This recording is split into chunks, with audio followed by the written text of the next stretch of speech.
अच्छा जी, कल जो सवाल हम कर रहे थे क्वेश्चन नंबर 11 11 का कौन सा रह गया था? 2। Asif learning centre is a partnership concern providing. अब उसने नोट्स बांटे हैं? नहीं, अभी बांट के गया। अच्छा, आसिफ लर्निंग सेंटर, कोई नहीं अभी चलाओ। अच्छा, रूम 9 में स्क्रीन नहीं ऑन हो रही, पॉज कर दो। ओके जी, question number 11 point number 2। Asif learning centre is a partnership concern providing IT training to professionals in Pakistan, UAE and Saudi Arabia up to 31 जुलाई 2010। 31 जुलाई 2010 तक the management and control of its affair was situated थोड़ा सा in Pakistan. However with effect from 1 August the entire management was shifted to Dubai. माना भाई कि एक महीना जो है वो पाकिस्तान में रही है और 11 महीने बाहर के मुल्क में चली गई है, लेकिन इससे कोई फ़र्क नहीं पड़ता। जब पार्टली पाकिस्तान में है तो AOP will be considered as resident AOP. तो इसलिए पहले आप जो लॉ की लैंग्वेज है वो लिख के आएंगे, वो देखें जी क्या है, लिखें रजिस्टर पे। An AOP will be considered as resident AOP. Abdullah को बुलाओ।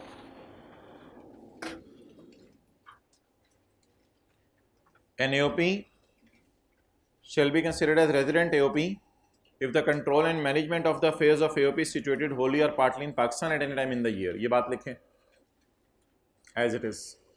An AOP shall be a resident AOP। लिखें अपने रजिस्टर के ऊपर, है ना रजिस्टर, देखें वरना फ़ोन करें अम्मी अब्बू को कि किधर है मेरा register. An AOP shall be a resident AOP if the management and control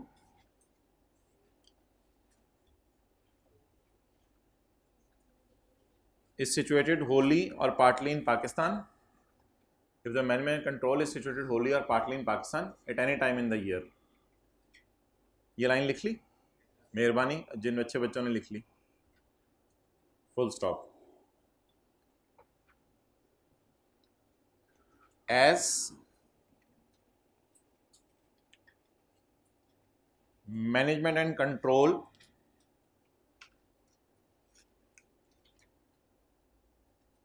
is in Pakistan in the month of July, as management and control is in Pakistan in the month of July,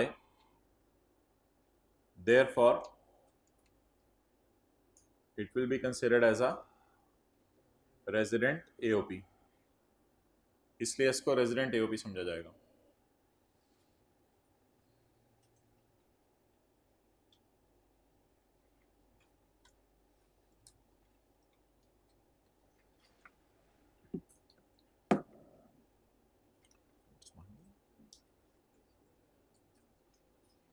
बाकी दोनों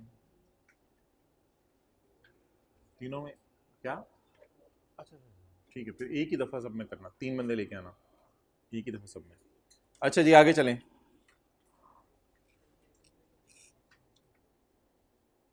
question 7 था, देखें 7 का B. Briefly discuss the residential status of the following under income tax ordinance 2001 for tax year 2009। Tax year 2009 का मतलब होता है 1 जुलाई 2008 से 30 Asif is an employ of Balochistan government. बस बात ही ख़त्म हो गई। तो ये प्रोविंशियल गवर्नमेंट का एम्प्लॉय है। अगर इसकी पोस्टिंग अब्रॉड हो गई तो इसके नंबर ऑफ डेज पर काउंट नहीं किए जाएंगे। Asif is an employ of Balochistan government who has been sent to UK for an official assignment on 1 December 2007 for 2 years. 1 दिसंबर 2007 को इसको 2 साल के लिए भेजा है। अच्छा जी, अब 1 दिसंबर 7 तो शायद हमारे सवाल की रिक्वायरमेंट का हिस्सा नहीं बन रहा, लेकिन हमारा साल है 1 जुलाई 8 से 30 जून 9। जिसे कहते हैं tax year 2009। Asif is an employ of Balochistan government who has been sent in UK for an official assignment on 1 दिसंबर 2007। 1 दिसंबर 2007 जो है वो यहाँ से कहीं से शुरू होगा। 1 दिसंबर 2007 यहाँ से 2 साल के लिए, ये तकरीबन को 2 साल का अरसा बनेगा। उसमें इस वक्त जो हमारा सवाल है ना वो डील करे टैक्स ईयर 2009 को। तो टैक्स ईयर 2009 में ये 0 डेज पाकिस्तान में रहा है, लेकिन still he will be considered as resident individual. The reason is, हाँ 1 दिसंबर 2007 पिछला साल है, हमारे सवाल की रिक्वायरमेंट का साल कोई और है, लेकिन हमारा पूरा साल वो पाकिस्तान नहीं रहा। क्यों? क्योंकि हमारा साल है 1 जुलाई 8 से 30 जून 2009, और वो बाहर कब गया है? 1 दिसंबर 2007 को। तो वो बाहर इस दिन गया है 2 साल के लिए। तो अब वो language as it is law वाली लिखेंगे हम रेजिडेंट इंडिविजुअल में। An individual will be a resident individual if he is an employ. चलें लिख लें, ये जो आप फूल झड़ रहे हैं मुंह से, लिख लें। An individual will be a resident individual if is an employ or official of federal or provincial government posted abroad. An individual shall be a resident individual if he is an employee or official of federal or provincial government posted abroad. As he is posted abroad,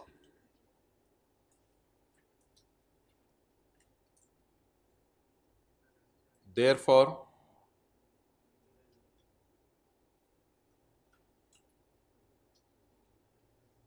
he will be considered as resident individual in tax year 2009.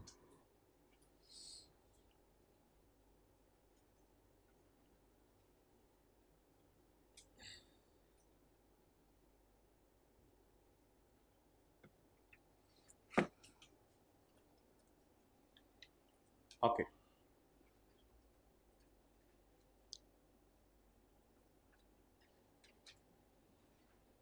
Question 11 भी था, लेकिन अब वो 11 नहीं 17 time मिला तो फिर and पे देखते हैं क्वेश्चन 17। अच्छा जी,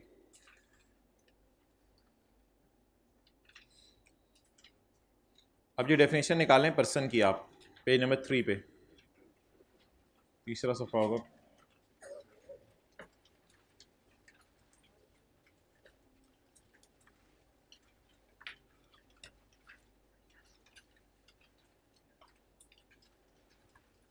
अच्छा जी, पर्सन की डेफिनेशन कल हमने पढ़ी थी।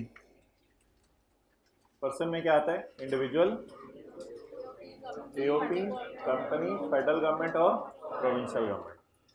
अच्छा, हमने फेडरल गवर्नमेंट और फॉरेन गवर्नमेंट। हमने प्रोविंशियल और लोकल गवर्नमेंट को इसलिए पर्सन में अलग से नहीं लिखा कि प्रोविंशियल और लोकल गवर्नमेंट आपको पता है हमने डाल दी थी किसकी डेफिनेशन में? कंपनी की डेफिनेशन में। इसलिए आपको प्रोविंशियल और लोकल गवर्नमेंट का लफ्ज़ अलग से यहाँ नज़र नहीं आ रहा, because that falls under the definition of company. अच्छा, आज हम डेफिनेशन पढ़ने लगे हैं पर्सन की। पढ़ें जी, पर्सन कौन होता है? The following shall be treated as persons under income tax ordinance 2001, namely an individual. Individual को क्या समझा जाएगा? पर्सन। कंपनी को भी क्या समझा जाएगा? पर्सन। एओपी को क्या समझा जाएगा? पर्सन। इनकॉर्पोरेटेड बनी है, फॉर्म हुई है और इस्टेब्लिश हुई है पाकिस्तान में या दुनिया के किसी भी मुल्क में। अच्छा, ये रेजिडेंट पर्सन की डेफिनेशन नहीं है, खाली पर्सन की डेफिनेशन है, इसलिए ये डेफिनेशन थोड़ी ब्रॉड होगी। यानी ये ज़रूरी नहीं है कि कंपनी पाकिस्तान में ही बनी हो। एल्सवेयर का मतलब है बाहर के मुल्क में भी बनी हो सकती है। इसलिए जहाँ तक ताल्लुक है बाहर के मुल्क की कंपनीज़ का, वो हमारी नज़र में पर्सन तो हैं, लेकिन उनमें से रेजिडेंट कौन सी हैं वो अलग डिस्कशन है, वो हमने कल की थी, उसको अभी छोड़ें।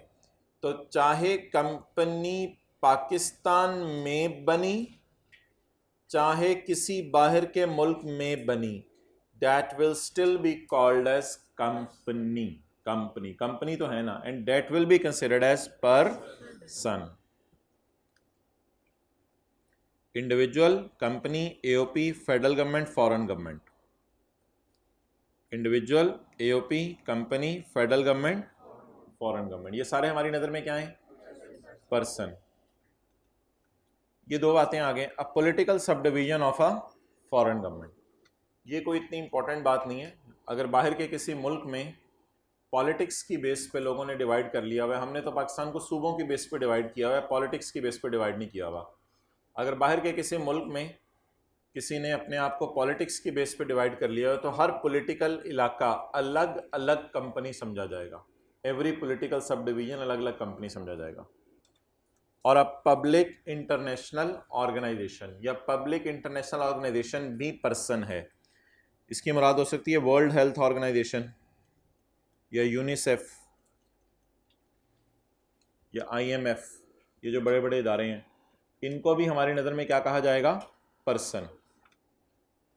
अब ये दो कैटेगरीज बनाने की ज़रूरत नहीं है, political sub division of foreign government and any public international organization, बस ठीक है, वो डेफिनेशन में आपने पढ़ लिया, डेट्स एनफ। डायग्राम को एक्सटेंड करने की ज़रूरत नहीं है। इंडिविजुअल हो गया, एओपी हो गई, कंपनी हो गई, फेडरल गवर्नमेंट हो गई, फॉरेन गवर्नमेंट हो गई, political sub division of foreign government. जी बिल्कुल, ये सारे हमारी नज़र में क्या है? पर्सन। Okay, company. कंपनी क्या है जी? आज हम डेफिनेशन पढ़ने लगे हैं कंपनी की। भाई आना जाना ना किया करें क्लासेस में। भाई उधर अभी आप एंड पे खड़े हो, तीनों इकट्ठे क्लासेस में जाना नोट्स लेके, फिर मैं बताऊंगा। ओके, अच्छा जी, आज हम डेफिनेशन पढ़ने लगे हैं कंपनी की। इधर देखिएगा भाईजान, आंखें यार इधर रखा करो यार, फायदा क्या है। कल हमने पढ़ा था रेजिडेंट कंपनी कौन है, आज हमने पढ़ा पर्सन कौन है, अब हम पढ़ने लगे हैं कंपनी कौन है। Company means the following. Number 1, a company as defined in companies act 2017। Companies act 2017 के अंदर जो कंपनी की डेफिनेशन आ रही है, कहते हैं जाके देख लो, वो कंपनीज भी हमारी नज़र में क्या है? Company. Point number B, a body corporate formed by और under any law in force in Pakistan. आप अपने समझने के लिए लिख लें, बिफोर पार्टीशन, पाकिस्तान की तकसीम से पहले। असल में पाकिस्तान की तकसीम से पहले भी 2017 का लॉ होगा? नहीं नहीं नहीं, 2017 का लॉ तो नहीं होगा, वो कोई इससे मिलता जुलता लॉ होगा। तो जिस वक्त पाकिस्तान नया नया बना था, तो उस वक्त अगर कोई लॉ मौजूद था कंपनीज की इनकॉर्पोरेशन का, तो इंडिया पाकिस्तान में हिंदुस्तान में एक ही लॉ चल रहा था। तो उस लॉ के तहत अगर आपने अपने आप को रजिस्टर करवा लिया था, तो उस वक्त आपको कंपनी समझा गया था। तो ये कोई इतनी इंपॉर्टेंट बात नहीं रही। अब बॉडी कॉर्पोरेट, चंद लोग मिले और किसी लॉ के तहत जो पाकिस्तान में इन फोर्स आया उस वक्त मौजूद था, उसके तहत आपने अपने आप को रजिस्टर करवा लिया, then you will be considered as company. मुदारबा क्या होता है? एक बंदा कैपिटल डालता है यानी अपने पैसे, और दूसरा बंदा अपनी सर्विसेज देता है, इसे मुदारबा कहते हैं। तो मुदारबा भी किसकी डेफिनेशन में फॉल करता है? कंपनी की। तो ये मुदारबा लफ्ज़ बस हमने याद रखना है, इसका आगे जो मतलब मैंने लिखवाया है वो कोई ज़रूरी नहीं है हमारे टेक्स्ट के सिलेबस के एतबार से। एक बंदा कहता है मेरे पास पैसे हैं, दूसरा बंदा कहता है मुझे रिक्शा चलाना आता है। अब रिक्शा ख़रीद के इन्होंने चलाना शुरू कर दिया, प्रॉफिट आधा आधा कर लिया, डेट इज़ अ मुदारबा। अच्छा जी, पॉइंट ए और डी में फ़र्क बता दें।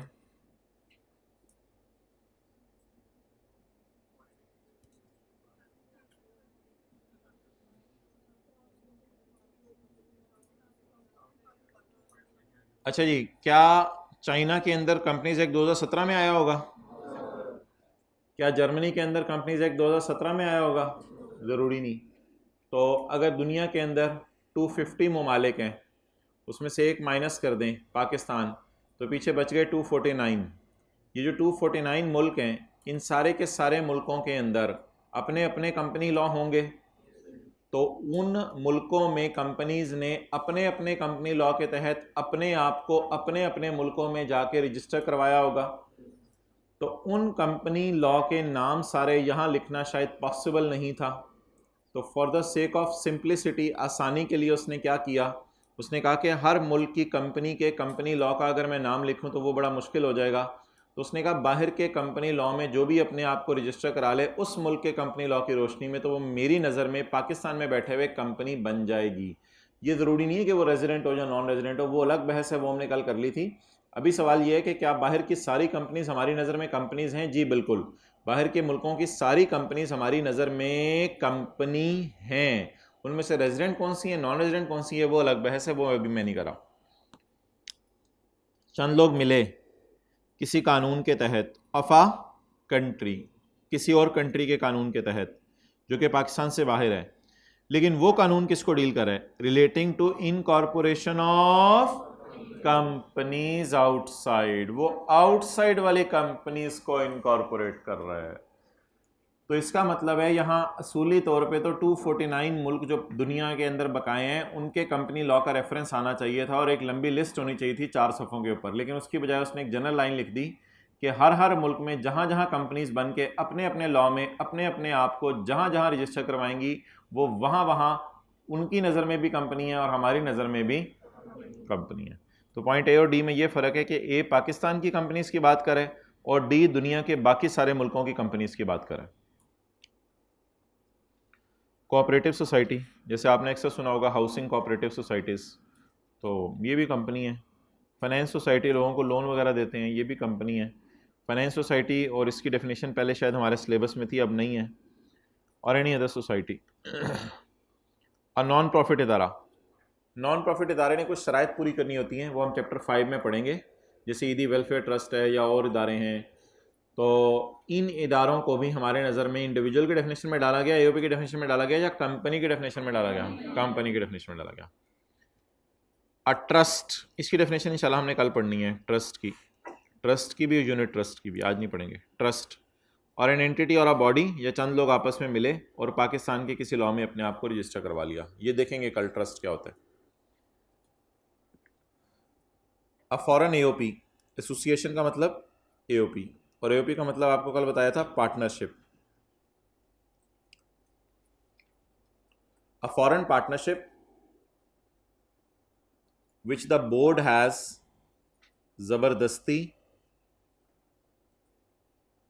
Declare to be a company. बाहर के मुल्क की कोई पार्टनरशिप है, वो पाकिस्तान में आए, अब हमें देखने के अंदर वो पार्टनरशिप इतनी बड़ी लगी कि हमने कहा पाकिस्तान में आ गए, ये पाकिस्तान को पता नहीं क्या कर देंगे। तो बाहर की ऐसी पार्टनरशिप्स जो बहुत बड़ी फील हो हमें देखने में, तो हम उनको पाकिस्तान में फेडरल बोर्ड ज़बरदस्ती कंपनी का नाम दे सकता है, हालांकि वो पार्टनरशिप होगी, लेकिन बोर्ड चाहे तो उसको ज़बरदस्ती federal board of revenue company का नाम दे दे। बाहर की एओपी जिसको बोर्ड, इस क्लास में कौन है, विच द बोर्ड है जबरदस्ती declare to be a company for purpose of income tax ordinance 2001। अच्छा देखो उधर बांटने शुरू कर दिए, अभी मैंने कहा भी नहीं। चलो ठीक है, पॉज कर दो जरा।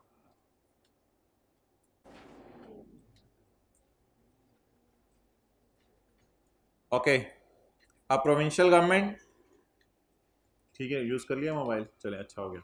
अ प्रोविंशियल गवर्नमेंट और a local government. Provincial government और लोकल गवर्नमेंट हमारी नज़र में कंपनी हैं, बल्कि कल हमने इनको रेजिडेंट कंपनी भी बना दिया था।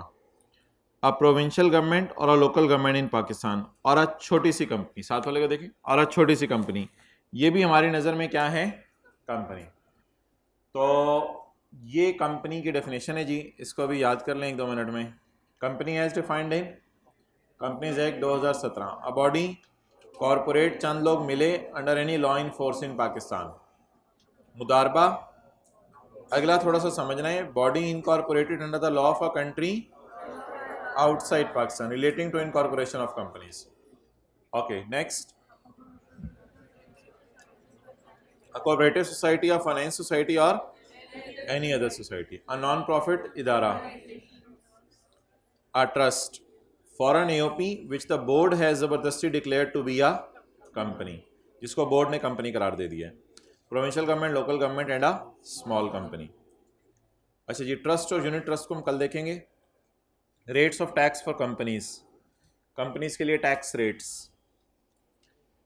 हमारा साल चल रहा है इस वक्त 2023।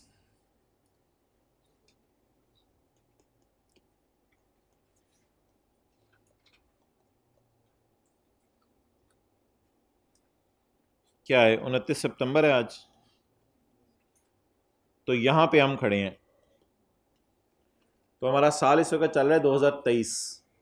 तो 2023 के लिए टैक्स रेट क्या है कंपनीज का?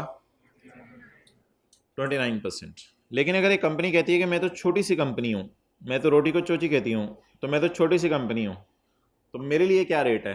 तो तुम्हारे लिए रेट 2022 के अंदर पिछले साल था 21%, और इस साल 2023 और 24, 25, 26, 27 अगले आने वाले सारे सालों में तुम्हारे लिए रेट क्या है? 20%। तो बता दीजिए स्मॉल कंपनी को क्या बेनिफिट अवेलेबल है? इसके लिए टैक्स रेट कम है, ये स्मॉल कंपनी को बेनिफिट अवेलेबल है। अब हम अगले सफ़े पे देखेंगे कि स्मॉल कंपनी कौन सी होती है। जी मोहतरम, आपको सवाल पूछ रहे थे।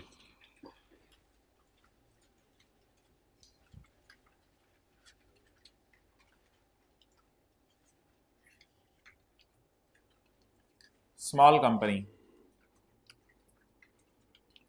Small company means a company registered on और आफ्टर यकम जुलाई 2005। स्मॉल कंपनी एक ऐसी कंपनी है जो यकम जुलाई 2005 के बाद बनी हो।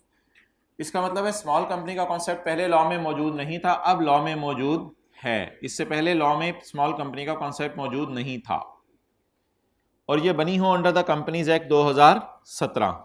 असल में ये कंपनीज एक्ट, असल में कंपनीज ऑर्डिनेंस 1984 था पाकिस्तान में, इससे पहले तो जो उसके तहत बनी थी, लेकिन अब वो लॉ का नाम ही बदल गया, तो इसलिए कंपनीज एक्ट 2017 है। तो घर में जाके ये ना सोचिएगा कि 2017 के लॉ में 2005 में कैसे अपने आप को उसने जाकर रजिस्टर करा लिया होगा, ठीक है। तो ऐसे ही आपके दिमाग की दही ना बन जाए, घर में पहले बड़ी दही पड़ी है। ओके, तो स्मॉल कंपनी वो है जिसमें 4 करेक्टरिस्टिक्स पाई जाएँ, 5। स्मॉल कंपनी वो है जिसमें 5 करेक्टरिस्टिक्स पाई जाएँ।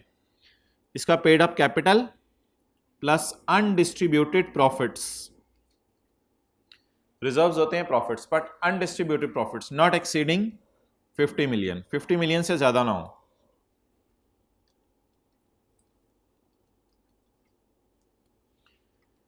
कैपिटल होता है जो ओनर पैसा घर से लाता है। 2010 में कारोबार शुरू हुआ किसी कंपनी का, ओनर घर से लाया 20 मिलियन, फिर बिजनेस ने कमाया इस साल 10 मिलियन। फिर 2011 का साल आया,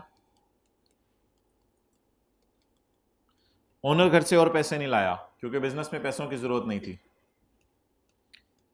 दिन रात एक किया, जान मारी, बिजनेस ने कमाया 3 million.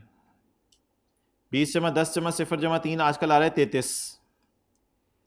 This 33 is less than 50 million, therefore it is a small company. जिस कंपनी का कैपिटल और प्रॉफिट सारे सालों का मिला के 50 मिलियन या उससे कम हो, तो उस कंपनी को 50 मिलियन से कम हो, उस कंपनी को क्या कहते हैं? Small company. आप ऐसे ही देख रहे हैं जैसे देखते रहेंगे और आपके रजिस्टर पे उतरता रहेगा, इतनी गौर से आप देख रहे हैं। हाँ जी बोलें। जब यकम जुलाई 2005 के बाद बनी हो बस। इसके सारे सालों अनडिस्ट्रीब्यूटेड रिजर्व्स होते हैं, अनडिस्ट्रीब्यूटेड प्रॉफिट्स, ऐसे प्रॉफिट्स जो बांटे नहीं, घर नहीं लेके गए, अभी बिजनेस में ही पड़े हुए हैं।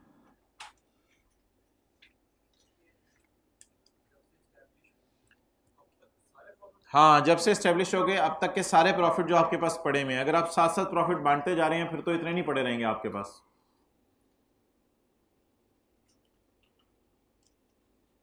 भाईजान तुसी नोट कर लो, बड़ी मेहरबानी। आपका नाम क्या भाई? हारिस।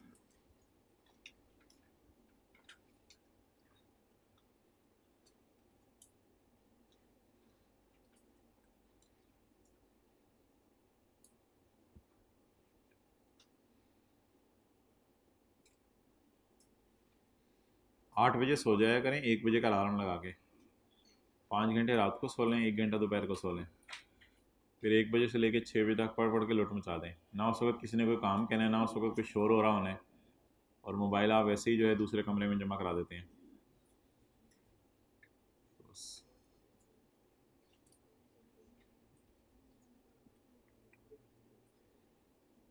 हर किस्म की गेम मोबाइल से डिलीट कर दें।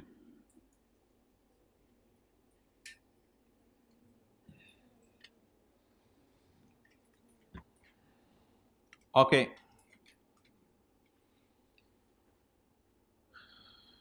जज्बा चलाता है सीए में, जज्बा। साथ वाला तो यही कहता रहेगा पढ़ाई नहीं हो रही, पढ़ के लौटना चाहिए होगी। Point number 2, employees not exceeding 250 any time during the year. Employees 250 से कम हो, यानी अगर किसी कंपनी के 220 एम्प्लॉयज हैं, आपने क्या कहना है, वो छोटी सी कंपनी, क्या कहना है आपने, छोटी सी कंपनी। कोई कहे मेरे 240 एम्प्लॉयज मैंने रख लिए हैं, छोटी सी कंपनी। तो इसी तरह हम क्या, मैं क्या करूं, तो एम्प्लॉयज अगर कोई कंपनी कहे मैं 248 एम्प्लॉयज हैं, 248 बंदा आता है काम करने, छोटी सी कंपनी। चलें आगे। तो एम्प्लॉयज जिसके 250 से कम हो वो क्या होगी, छोटी सी कंपनी। 250 एम्प्लॉयज, बंदा रखे हैं तुमने, कोई बंदे रखो पूरे पाकिस्तान के। अच्छा जी, point 3, has annual turnover. Turnover होता है sale, annual sale exceeding, not exceeding 250 million. Sale 250 million से ज्यादा नहीं होनी चाहिए, सेल 250 मिलियन से ज्यादा नहीं होनी चाहिए। 250 एम्प्लॉयज ना कर दीजिएगा 250 मिलियन, पूरी जान जाएगी बारात। एम्प्लॉयज 250 हैं, और ये ना कर दीजिएगा सेल के आगे रुपीज 250 रुपए सेल, 250 मिलियन में, मिलियंस में खेला करें, आप बड़े हो गए हैं। अच्छा जी, सेल और प्रॉफिट में क्या फर्क है, जो मेरे में और साथ वाले में, हाथ दो भी, सेल और प्रॉफिट में क्या फर्क है। कॉलेज वालों ने आपसे फीस ली 20,000 रुपया, आपने भी दे दी। अच्छा, कॉलेज वालों ने बिजली का बिल पे किया, बिल्डिंग का रेंट पे किया, सिक्योरिटी गार्ड को तनख्वाह पे की, कॉलेज वालों के खर्चे हुए 12,000 रुपए के। अब कॉलेज वालों को प्रॉफिट बचा 8,000। तो what is the difference between sale and profit. हाँ, सेल जो है, बिल्कुल सेल में से कॉस्ट ऑफ सेल भी एक खर्चा होता है, मुझे पता है, ठीक है। तो सेल में से जब खर्चे माइनस कर दें तब क्या आता है, प्रॉफिट। तो हर बिजनेस की सेल ज़्यादा होती है और प्रॉफिट कम होता है, क्योंकि सेल में से क्या माइनस हो गए होते हैं, खर्चे माइनस हो गए होते हैं। तो ये सेल और प्रॉफिट में फ़र्क है।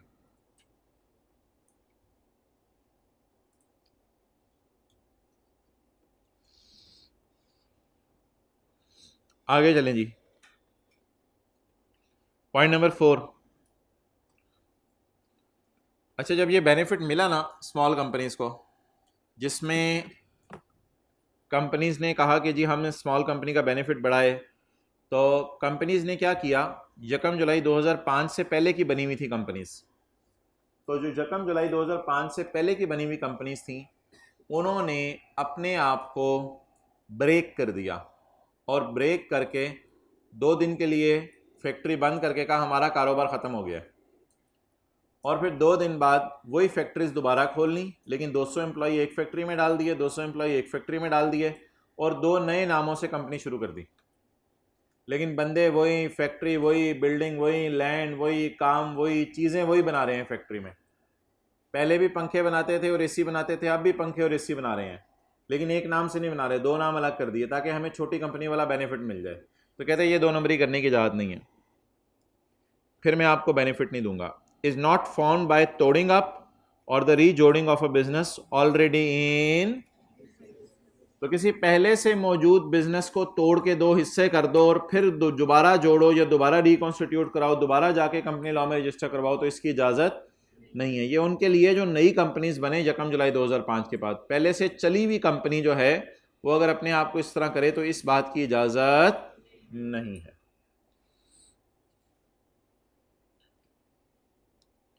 Is not a small and medium enterprise, SME,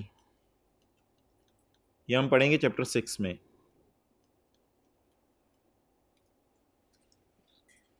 SME क्या होती है, स्मॉल एंड मीडियम एंटरप्राइज।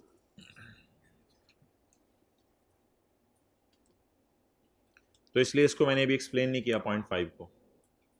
बस कोई कंपनी होगी SME, जो SME हो गई वो फिर S नहीं है, यानी वो स्मॉल कंपनी नहीं है फिर।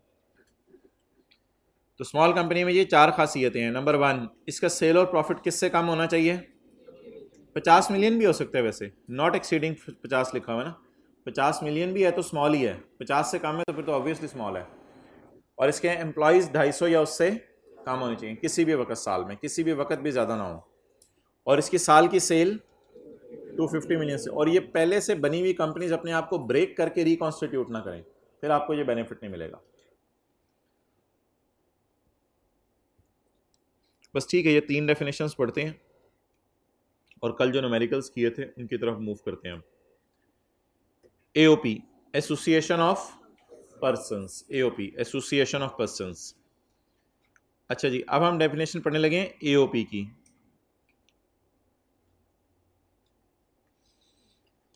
AOP कल हमने पढ़ा था AOP रेजिडेंट कब बनती है, आज हम पढ़ने लगे हैं AOP की डेफिनेशन।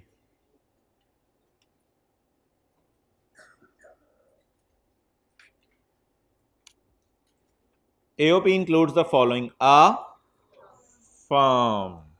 AOP से क्या मुराद है? फर्म। फर्म क्या होती है जी?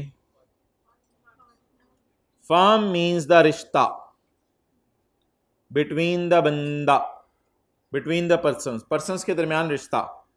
Who have agreed to spend life together whatever the circumstances में B.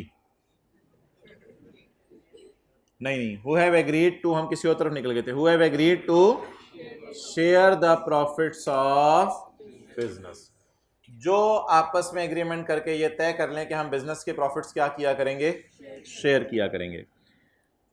Carried on by all और any one of them acting for all. 2-3 लोगों ने, 4 लोगों ने मिलकर कारोबार शुरू किया, तो क्या सबका कारोबार में आना जरूरी है या कोई 1-2 लोग भी आ सकते हैं? ऐसा भी हो सकता है कि 3 पार्टनर बिजनेस में आ रहे हो और एक पार्टनर घर में बैठ के मक्खियां मार रहा हो। It is also acceptable. Carried on by all, सारे ही विले आके बैठ गए, और any one of them acting for all, या सारे नहीं आए, सारों में से 2-3 आ गए, या सारों में से कोई एक आ गया, तो भी एक्सेप्टेबल है। और फिर इनको मेंबर्स भी कहा जाता है या partners. In relation to an AOP includes a partner in a firm. AOP के कॉन्टेक्स्ट में मेंबर भी कहा जाता है इनको, और AOP के कॉन्टेक्स्ट में इनको पार्टनर भी कहा जाता है। अच्छा जी, now what is AOP? An AOP includes the following: a firm, a Hindu undivided family. तो ये कॉन्सेप्ट एक बड़ा पुराना कॉन्सेप्ट है। जिस वक्त पाकिस्तान की तकसीम हुई थी तो कोई हिंदू शौक से उधर थे, इधर तो नहीं आए होंगे, लेकिन अगर कोई हिंदू पहले से इधर मौजूद थे जो हिंदू रिलीजन के ऊपर थे, तो इन लोगों ने अगर अपने आप को डिवाइड नहीं किया था तो फिर चचा, फूफा, ताया, मामा सारे एक ही कारोबार चला रहे थे मिलके। तो ये जो सारे मिलके एक कारोबार चला रहे थे, इनको कहा गया था हिंदू अनडिवाइडेड। ऐसे हिंदू जो डिवाइड नहीं हो रहे, तो फिर इनके सारे इकट्ठे कारोबार का नाम रख दिया गया था AOP। AOP रख दिया गया। तो ये भी एक AOP है, कोई इतनी इंपॉर्टेंट चीज़ नहीं है, पॉइंट बी में डिस्कस हुई। पॉइंट सी अभी मैं कराता हूँ। Point D, any body of persons formed under a foreign law, however a company is not included in AOP। क्या मतलब है?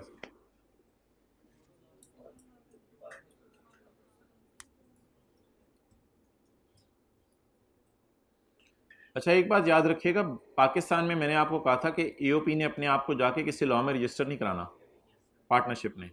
लेकिन बाहर के मुल्कों में भी ऐसा ही है? नहीं, जरूरी नहीं। हो सकता है बाहर के मुल्कों के अंदर कंपनीज के रजिस्टर कराने के लिए भी कोई जा रहा हो, और बाहर के मुल्कों के अंदर पार्टनरशिप के रजिस्टर कराने के लिए भी जा रहा हो। बल्कि उसने फॉरेन AOP के साथ ये बात ऊपर भी लिखी है एक जगह कि फॉरेन AOP, पिछले सफ़े पे, वेदर इनकॉर्पोरेटेड और नॉट। हो सकते हैं बाहर के मुल्कों में भी फॉरेन AOP के लिए, जिस तरह पाकिस्तान में कंपनीज के लिए ऐसी CP है, तो बाहर के मुल्कों में फॉरेन AOPs भी अपने आप को इनकॉर्पोरेट कराती हो किसी लॉ के तहत जाके। लेकिन वो फॉरेन AOPs जिनको जबरदस्ती बोर्ड कंपनी कहते हैं, वो कंपनी है। लेकिन क्या हर फॉरेन AOP को बोर्ड कंपनी कहेगा? नहीं, ऐसा जरूरी नहीं है। तो असल तो नीचे आए, ये पॉइंट है ये जो पॉइंट है अब ये बाहर के मुल्क की ईओपीज को कवर कर रहा है। Any body of persons formed under a foreign law, लेकिन अगर फॉरेन लॉ कंपनी लॉ है तो फिर वो ईओपी नहीं बनेगा, क्योंकि वो पिछले सफे पे ऑलरेडी फॉरेन कंपनी लॉ क्या बन चुका है, पिछले सफे पे पॉइंट डी में ये तो कंपनी बन चुका है। अब जरा पॉइंट डी को तसल्ली से समझ लें, बात बड़ी आसान सी है। बाहर के मुल्क में 4-5 लोग मिले और मिल के अपने आप को जाके बाहर के किसी लॉ में रजिस्टर करा लिया, तो ये ईओपी है। हाँ, अगर वो बाहर के मुल्क का लॉ कंपनीज की इनकॉर्पोरेशन को डील करता है, फिर उनको आप ईओपी ना कहें, फिर उनको क्या कहा जाएगा, बोलें कंपनी। तो पॉइंट डी ये है, अ बॉडी ऑफ पर्संस, चंद लोग मिले अंडर अ फॉरेन लॉ, बाहर के लॉ के तहत। लेकिन अगर बाहर का लॉ किसको डील कर रहा है तो फिर वो कंपनी है, फिर वो एओपी। तो फिर ये कौन सी एओपीज बची जिनको मैंने ग्रीन से हाईलाइट किया है, ये वो एओपीज बची जो अपने आप को बाहर के ऐसे लॉ में रजिस्टर करवाती हैं जो कंपनी लॉ नहीं है, जो कंपनी लॉ नहीं है। तो कंपनी लॉ के अलावा बाहर के मुल्क में आप जिस मर्जी लॉ में अपने आप को रजिस्टर कराएं, 2-3-4 लोग मिलकर जाके, that body of persons will be called as AOP. ये पॉइंट डी कहना चाह रहा था।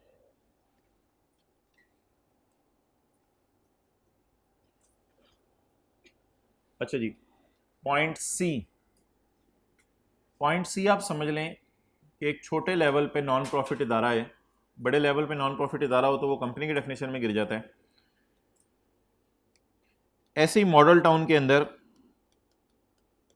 कुछ स्टूडेंट्स ने मिलके यंग स्टूडेंट्स एसोसिएशन बना ली, young students association. Model town में, गार्डन टाउन में, डिफेंस में, किसी भी इलाके में। अब ये लोग कभी लोगों के से एक तरफ से पैसे ले रहे होते हैं, दूसरी तरफ चंदे के तौर पे दे रहे होते हैं। किसी का कोई पढ़ाई का मसला हो जाए उसको थोड़ा सपोर्ट कर देते हैं इधर से पैसे पकड़ के। किसी का कोई मसला हो जाए, पेपर करीब हो, उनको समझा देते हैं, आओ मैं तुम्हें पढ़ा दूँ, तुम्हारा कुंडा करम। इस तरह इन्होंने ये काम शुरू कर दिया है। या कभी कोई स्पोर्ट्स इवेंट कराना हो तो ये लोग करा देते हैं। लेकिन ये इतने बड़े लेवल का नॉन प्रॉफिट इदारा नहीं है कि पूरे पाकिस्तान में इसका सेटअप हो। तो छोटे मोटे नॉन प्रॉफिट इदारे जो हैं, अगर कोई बन जाएं तो इनको नॉन प्रॉफिट इदारा भी नहीं कहा जाता है। ऐसी ही कुछ सोसाइटी वगैरह, जैसे आपने महल्ले के अंदर सुना होगा, कमेटी बन गई है लोगों की। तो ये जो है डेट इज़ आर्टिफिशियल, ये मसनूई जुरिडिशियल कानून। तो कानून की नज़र में एक मसनूई बंदे हैं, ठीक है। बंदे तो नेचुरल हैं, लेकिन इन सबको जो मसनूई बंदा कहा जा रहा है 4-5 को मिला के, तो इनका मकसद कोई प्रॉफिट कमाना वगैरह नहीं होता। ये वैसे ही रफाए आमा के लिए इकट्ठे हो जाते हैं। लेकिन इतने बड़े स्केल पे ये इकट्ठे नहीं होते कि इनको क्या कहा जाए, नॉन प्रॉफिट ऑर्गेनाइजेशन। क्योंकि नॉन प्रॉफिट ऑर्गेनाइजेशन तो किसकी डेफिनेशन में फॉल करती है। तो ये था जी पॉइंट सी, आर्टिफिशियल जुरिडिशियल पर्सन। क्या तो जो मर्जी उसमें, हाँ ठीक है। क्या क्या दोबारा बोलो। को ओनर्स, उसके लिए अलग सेक्शन है हमारे लॉ में, वो देखेंगे। चलें जी, इट्स ओवर। अब ज़रा इस सारे को रिवाइज कर लें।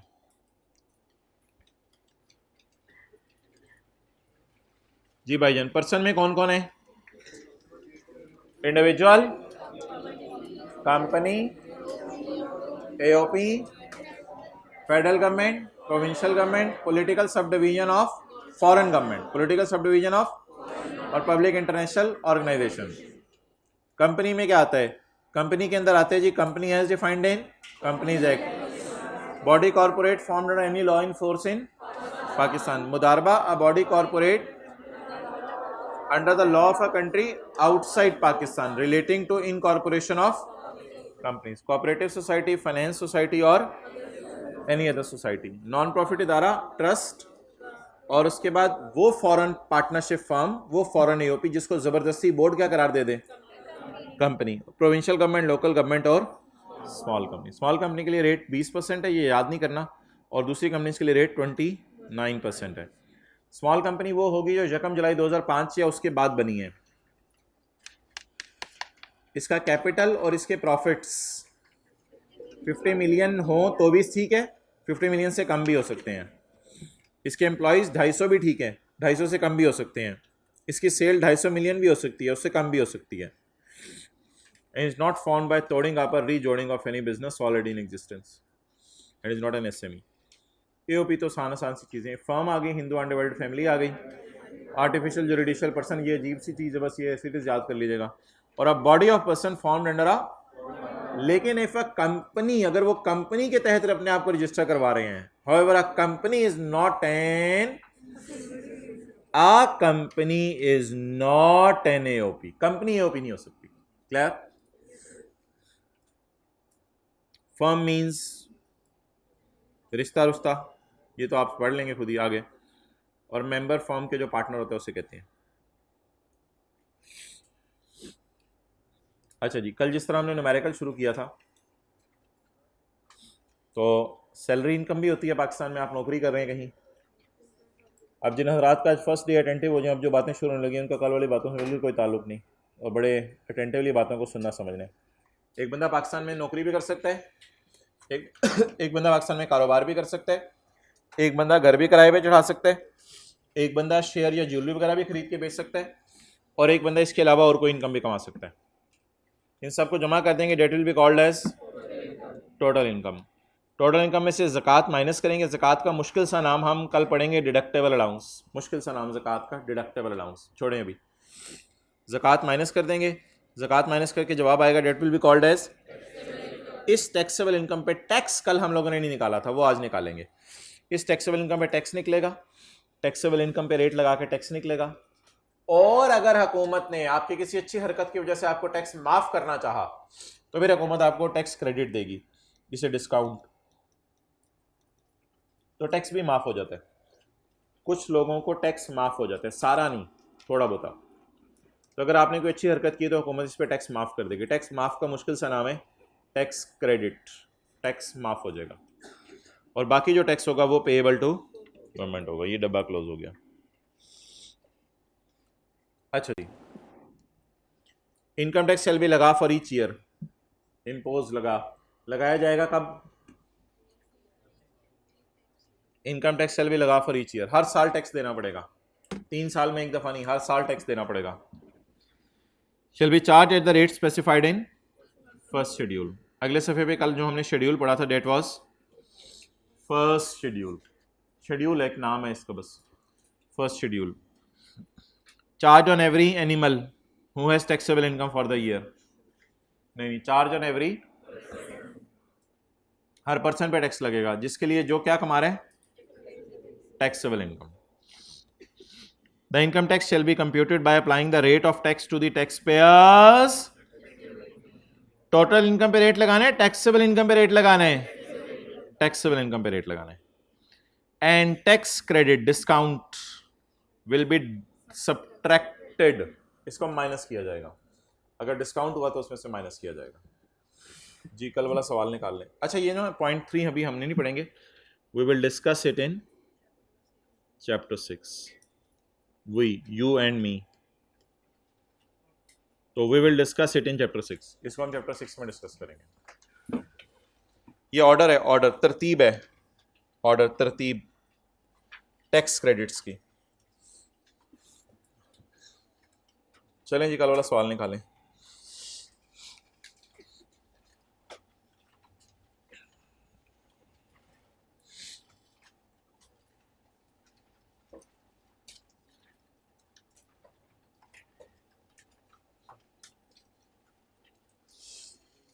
जी भाईजान, ये सैलरी कितने कमा रहे थे? 3 लाख रुपए। Business income 5 million, property income 0, capital gain income, other source, total income 5350,000। ज़कात इसमें से हमने क्या कर दी थी, माइनस, तो क्या आ गई थी? अब बता दें साहब की टैक्सेबल इनकम कितनी है? 5300,000। इट हिज टैक्सेबल इनकम, ये इसकी टैक्सेबल इनकम है। अब हम गए थे टेबल में, आज डब्बे के अंदर आ जाएं।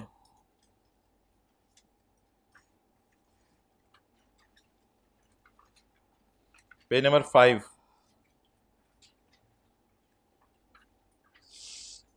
The first schedule, rate of tax for individuals and AOPs. Companies के रेट कहाँ हैं वो हमने पढ़ लिए पहले। और पेज नंबर 6 पे कहाँ है कंपनीज के रेट? तो पहले हमने पढ़ लिए हैं, वो जो 29% और 20% पड़ा।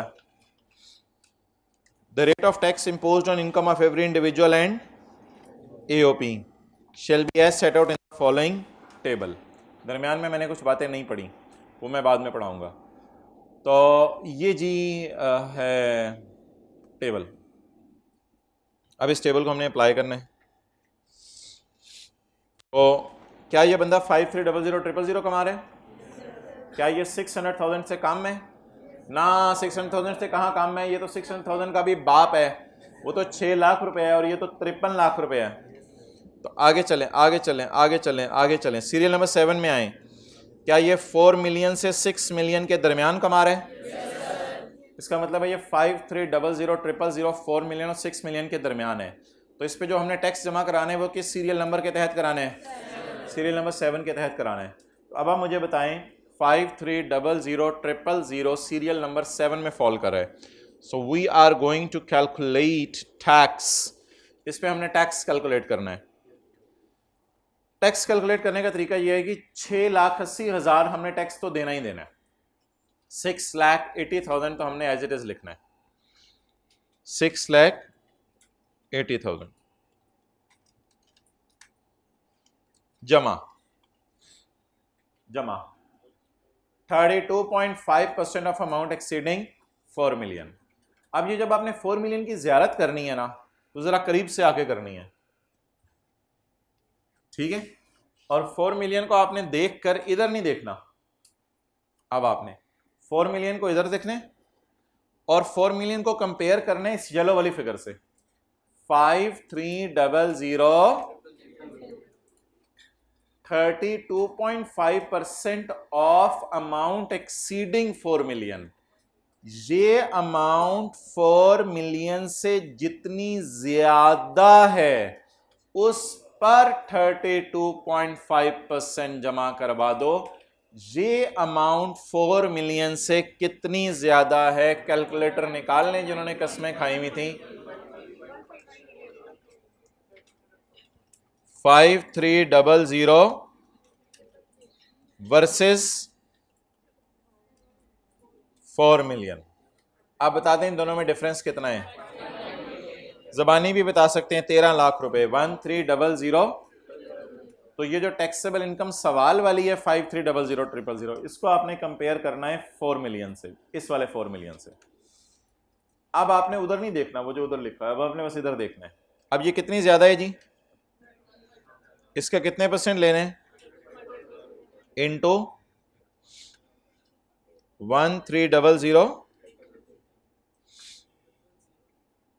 110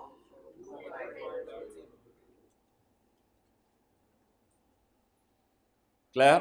तो ये जी इसका टैक्स है। बड़े होके 53 लाख में से 11 लाख तो दे देंगे ना गवर्नमेंट को। आप इमरान खान को कर लें, चलें इमरान खान को दे देंगे 53 लाख में से 11 लाख। कितने लोग दे देंगे? 1, 1.5, पौने 2, 3.5। कितने लोग नहीं देंगे? अच्छा, वो आप कितने पीटीआई वाले नहीं देंगे? ये सारे पीएमएलएन वाले थे। चले नोट कर लें। ज्यादा है 53 लाख पे 11 लाख, बहुत ज्यादा ही हो गया है। 32.5% हुकूमत ही लेगी, ज्यादा हो गया। तो ये किस लिए पढ़ रहे हैं फिर? क्लासें खत्म कराएं फिर? पास करने के लिए पढ़ रहे हैं? अच्छा, देने के लिए, टैक्स देने के लिए अलग क्लासें होंगी, ये पास करने के लिए हैं।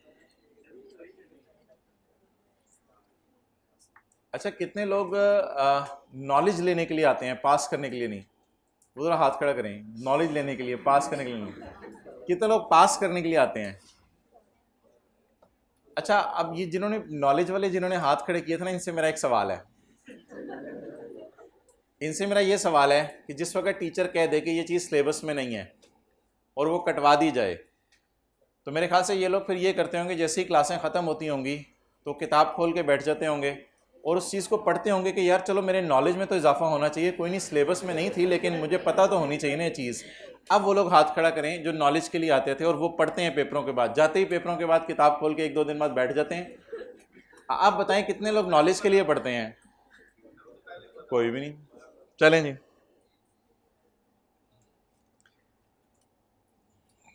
कहीं सारे ही तो नहीं पेपर पास करने वाले बैठे हुए। 53 लाख में से 11 लाख आपने जमा करवाना है।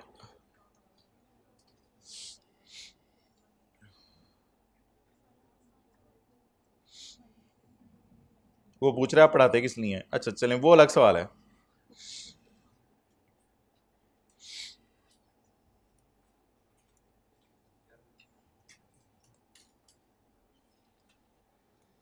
चलें जी, अगला सवाल करें।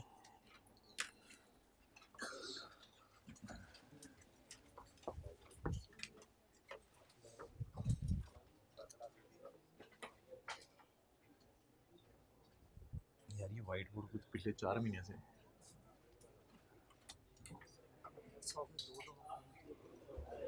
बताओ ना।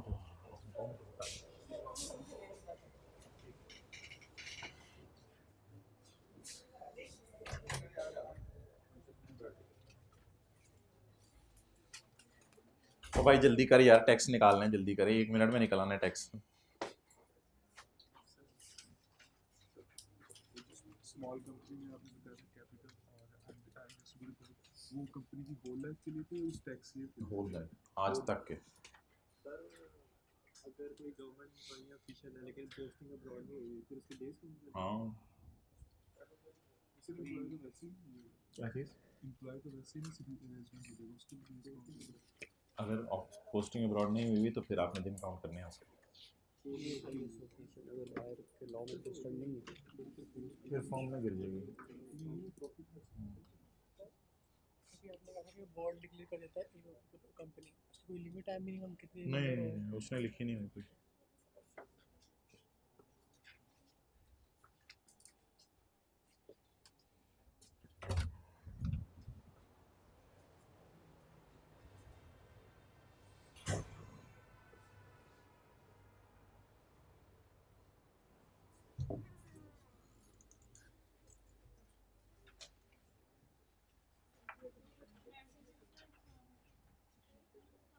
थोड़ा सा आहिस्ता बोला करें, आपस में विस्परिंग किया करें बस।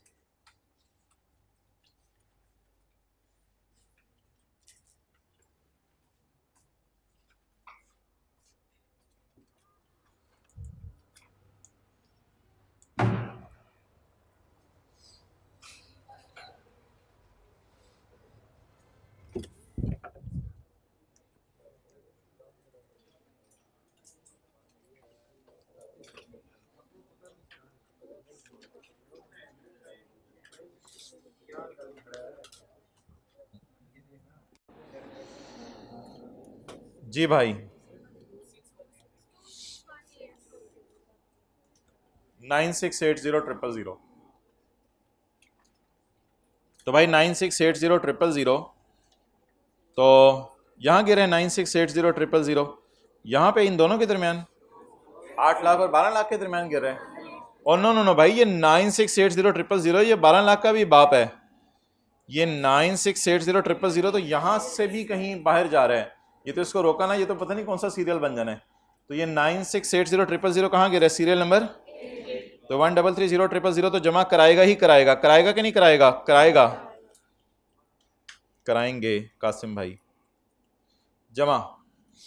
अब आपने ये इसको पीला कर लिया। 96800000 को अब आपने कंपेयर करना है इस 6 मिलियन से। ये अमाउंट 96800000 6 मिलियन से कितनी ज्यादा है? तो कैलकुलेटर पकड़ के आपने 96800000 लिखा कैलकुलेटर के मुंह पे और माइनस किया उसमें से 6 मिलियन। तो ये अमाउंट कितनी ज्यादा बनी? उस पे कितने परसेंट लगाने?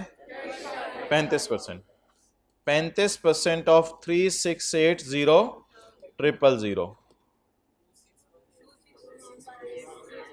261800। ये तो करा ही देंगे आप। 96 लाख में से 26 लाख, करोड़ में से 26 लाख, और ये 26 लाख है करोड़ में से यार, क्या? चलें जी, यही टैक्स निकला था। चलें जी आगे चेक के रखें फिर।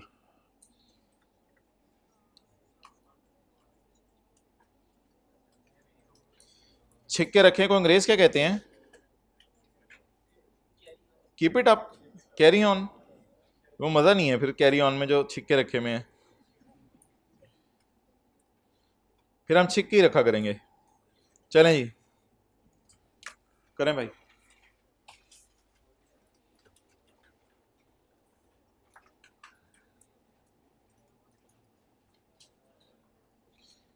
एग्जाम्पल 3,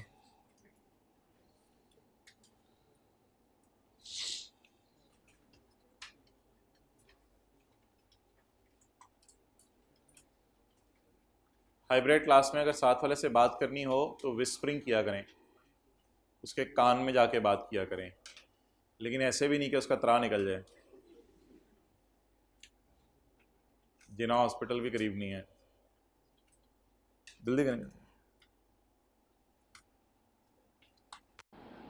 कैलकुलेशन के लिए कोई बंदा रखा हुआ है या खुद कैलकुलेट कर रहे हैं?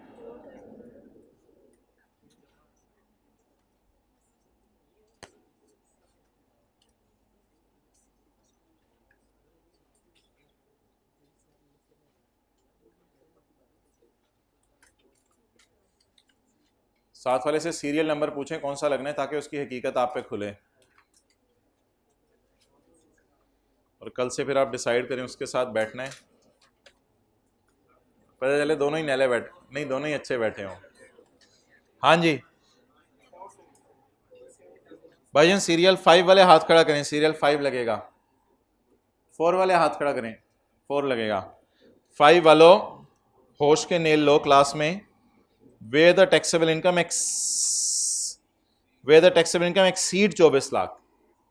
24 लाख से बढ़ेगा तो 5 लगेगा, तो ये तो 24 लाख से बढ़ ही नहीं रहा, ये तो 24 लाख है। 24 लाख से बढ़ेगा तो 5 लगेगा ना, अभी तो बढ़ा ही नहीं, तो फिर कौन सा लगेगा? 4 लगेगा।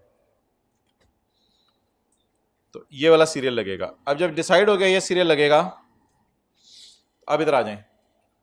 60,000 तो आपने देना ही देना है। शबाज शरीफ आपके घर तक आ जाएगा।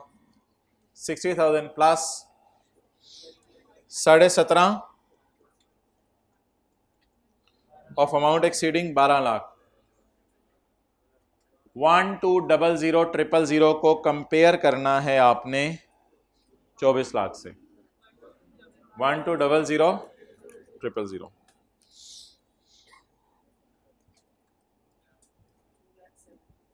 जी बोल। ग्रैंड टोटल हो गया ये।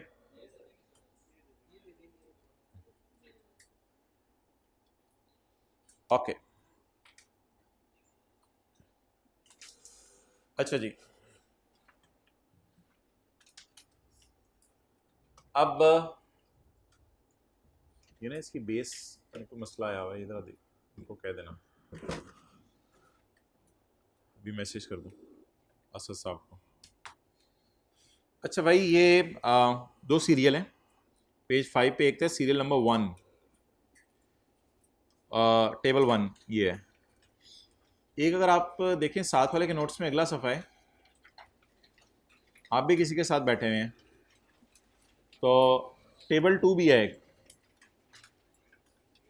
मिला? टेबल 2। अच्छा एक चीज़ करते हैं, काम करें, पहले मुझे ये बताएं, आप पेज 5 पर टेबल 1 में ज़रा ढूंढें कि 2 मिलियन पे क्या रेट है। 2 मिलियन पे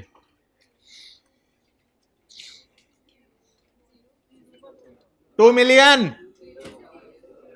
2 million what is happening here? 2 million पे कितना रेट है? 17.5%। 2 मिलियन पे कितना रेट है? 2 मिलियन किस सीरियल में गिर रहा है? 4 में। 2 मिलियन किस सीरियल में गिर रहा है? 2 मिलियन होता है 20 लाख। ये 12 लाख से ज्यादा है, 24 लाख से कम है। नहीं यकीन आ रहा तो मैंने लिख के दिखा दिया 2 मिलियन क्या होता है। 2 मिलियन किस सीरियल में गिर रहा है? 2 मिलियन पे क्या रेट है? ये पेज नंबर 5 पर रेट है। अच्छा अब जरा 2 मिलियन को ढूंढे अगले सफे पे। 2 मिलियन किस सीरियल में गिर रहा है और रेट कितने परसेंट है? मजे, तो रेट कम हो गया है। तो ये जो पेज 6 के ऊपर टेबल 2 है इसमें रेट थोड़ा सा ये ज्यादा कम वाली प्रोसेसिंग आपकी खराब हुई। तो पेज नंबर जो टेबल 2 है उसमें थोड़ा सा रेट कम है। तो कौन सा टेबल दिखने में अच्छा लग रहा है आपको? टेबल 2, क्योंकि इससे हमें कम टैक्स देना पड़ेगा। इससे हमें कम टैक्स देना पड़ेगा, कम टैक्स देना पड़ेगा, खर्चा कम होगा, खर्चा कम होगा, खुशी हमें ज्यादा होगी। तो इसलिए हमें टेबल 2 दिखने में अच्छा लग रहा है। अच्छा जी ऐसा करें, अब आप 5 मिलियन ढूंढें पिछले सफे पे। 5 मिलियन पेज 5 पे 5 मिलियन सीरियल 7 में गिर रहा है। 5 मिलियन पे क्या रेट है? 32.5%। आगे आए 5 मिलियन ढूंढें।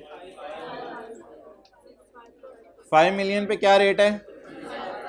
जबरदस्त है ये तो टेबल। फिर हमने दो तीन दफा चेक कर लिया फिगर्स डाल के। तो ये टेबल जरा दिखने में अच्छा लग रहा है, अगले सफे वाला टेबल।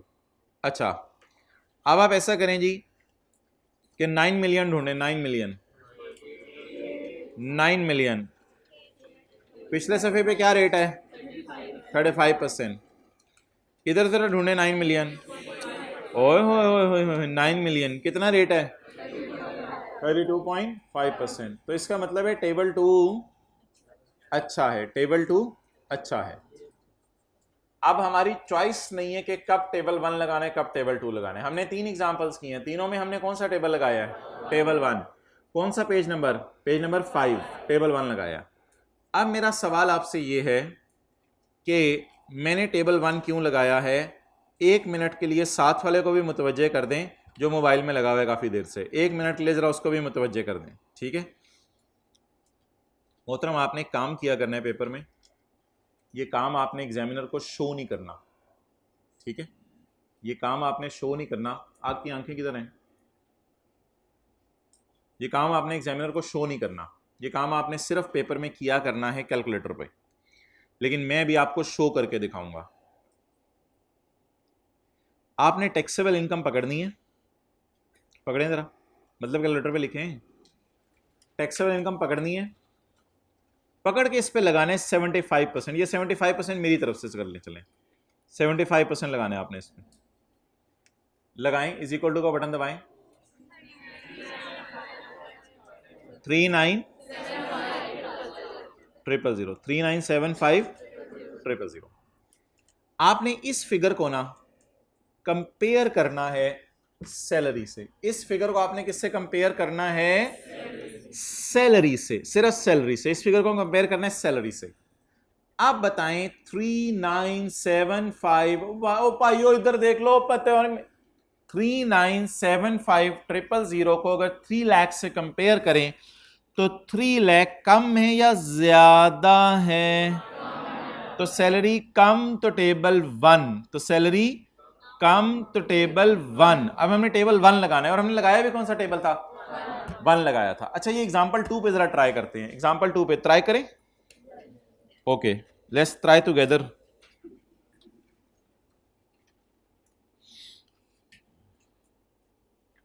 ये काम आपने चुपके से करना है। ये एग्जामिनर को शो नहीं करना, हर शो एग्जामिनर के सामने नहीं करना, कुछ शो घर के लिए भी रखने हैं। इनटू किस पर? टैक्सेबल इनकम पर। 9 हर जगह तो नहीं होगा। किस पर? टैक्सेबल इनकम पर 75% लगाएं जरा। ये जैसे काफी देर से जिसने कैलकुलेटर नहीं पकड़ा उसको भी पकड़ाएं कैलकुलेटर, मत्थे पे ना मारें उसके, पकड़ाएं उसे, फड़ चल कर।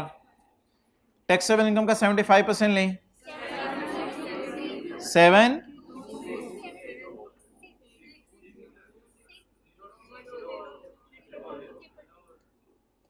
7260000। इसको कंपेयर किससे करना है? सैलरी से। तो सैलरी 72 लाख के मुकाबले में 7 लाख है, तो सैलरी कम तो टेबल 1, तो सैलरी कम तो टेबल 1, तो सैलरी कम आ रही है, इसलिए हमने कौन सा टेबल लगाया था? टेबल 1 लगाया था जी। अच्छा जी आगे चलें, मुझे एक दफ़ा पूरे बात कर लेने दें। एग्जाम्पल 3 में आए जी, एग्जाम्पल तीरी तीरी, एग्जाम्पल तीरी, जल्दी आए, पकड़ें जी 24 लाख को, आज पकड़ें 24 लाख पे पकड़ के लगा दें, कितने परसेंट? 70, मेहरबानी, कितना आ गया तुम्हारा लाख? 18 लाख, 18 लाख। 18 लाख को ज़रा कंपेयर करें 2 लाखी से, छोटी सी 2 लाखी, 18 लाख को कंपेयर करें इससे, 18 तो लाखा है ना पूरा, तो उसको 2 लाख से कंपेयर करें तो 2 लाख क्या आ गया? तो सैलरी कम तो टेबल 1, तो इसलिए हमने कौन सा टेबल लगाया है? टेबल 1 लगाया है, ठीक है। तो टैक्सेबल इनकम का पकड़ा करने कितना, इसको किससे कंपेयर करना है? और अगर सैलरी कम आ गई टेबल 1। चलें जी एग्जांपल 4 करें।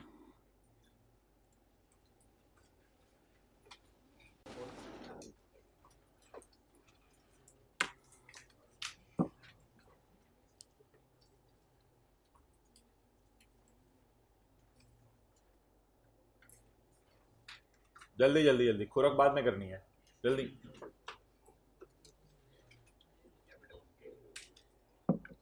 इनकम फ्रॉम सैलरी है और इनकम फ्रॉम कैपिटल गेन है।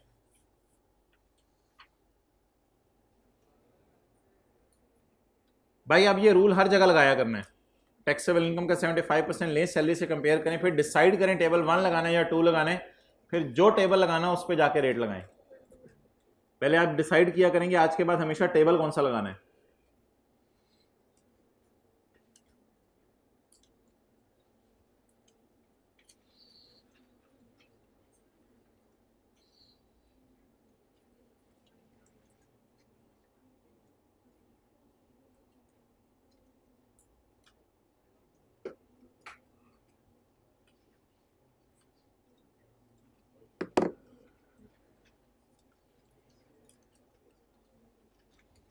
हाँ जी हो गया, कितना टैक्स निकला है?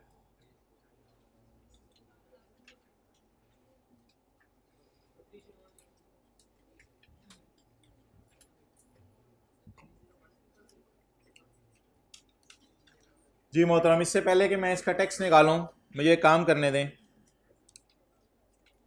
इस पे लगाएं 75%, जवाब बताएं।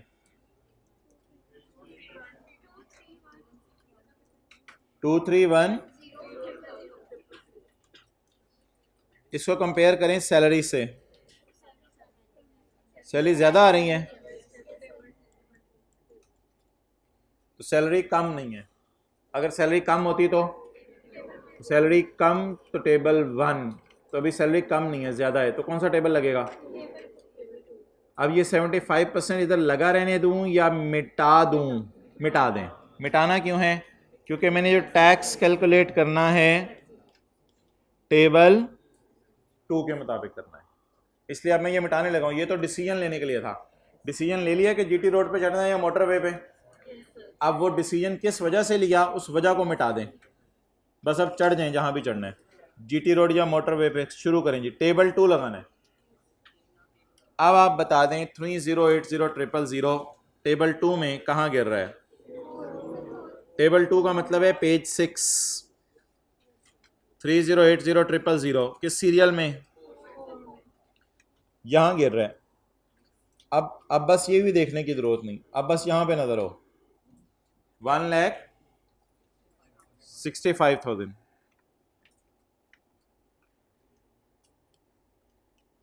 प्लस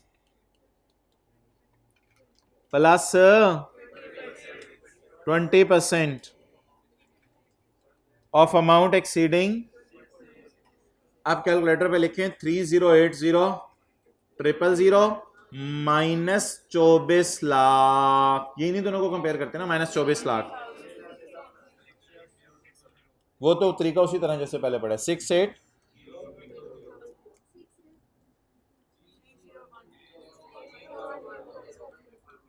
30 लाख पे 3 लाख, 30 लाख पे 3 लाख, 1,000 टैक्स।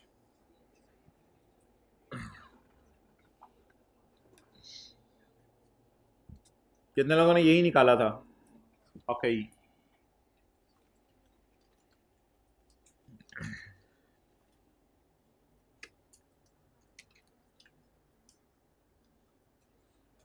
चलें जी, एग्जांपल नंबर 5 करें जी।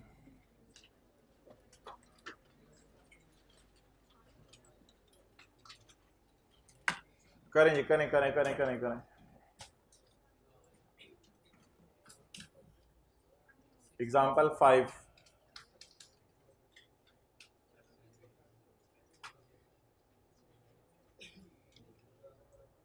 एक सवाल था वो कल डिस्कस कर लेंगे, हमारा जो रह गया था क्वेश्चन नंबर 17 होमवर्क में दिया था।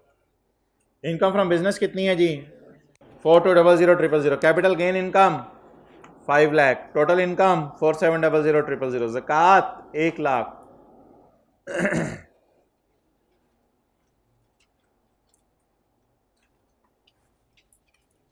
जी मोहतरम, लें जी इसका 75%। और चुप है, इसका लें 75%। कितना आया?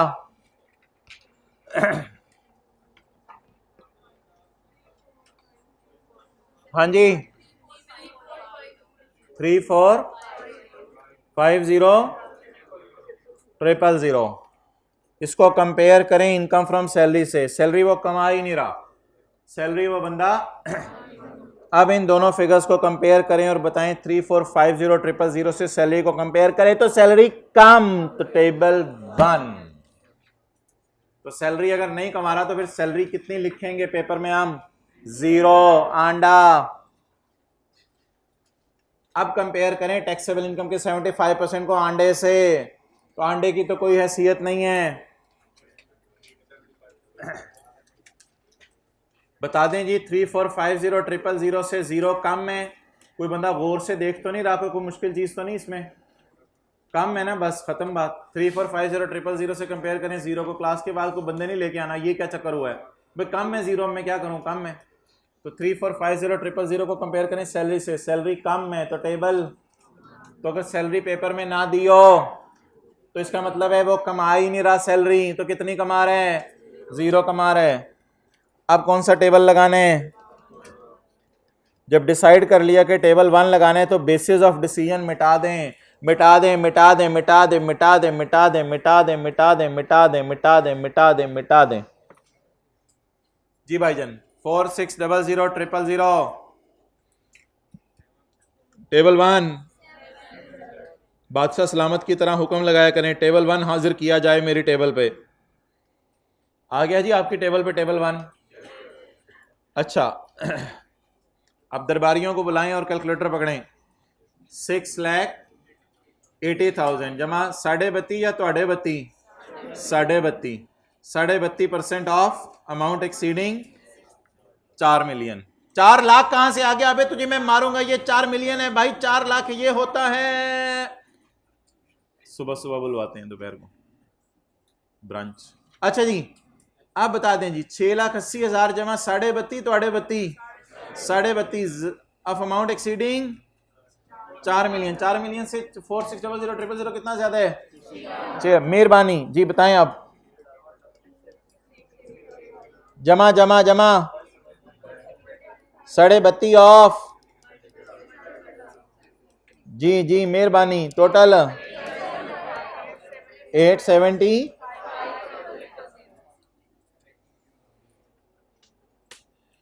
46000000 को आपने कंपेयर करना है ना 4 मिलियन से।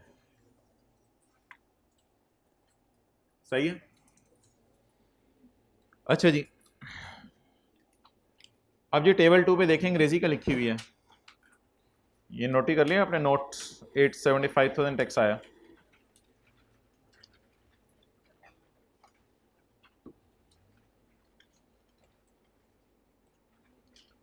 Where the income of an individual under the head salary, table 2 page 6, where the income of an individual under the head salary, इसका मतलब है, सारी लाइन का क्या मतलब है?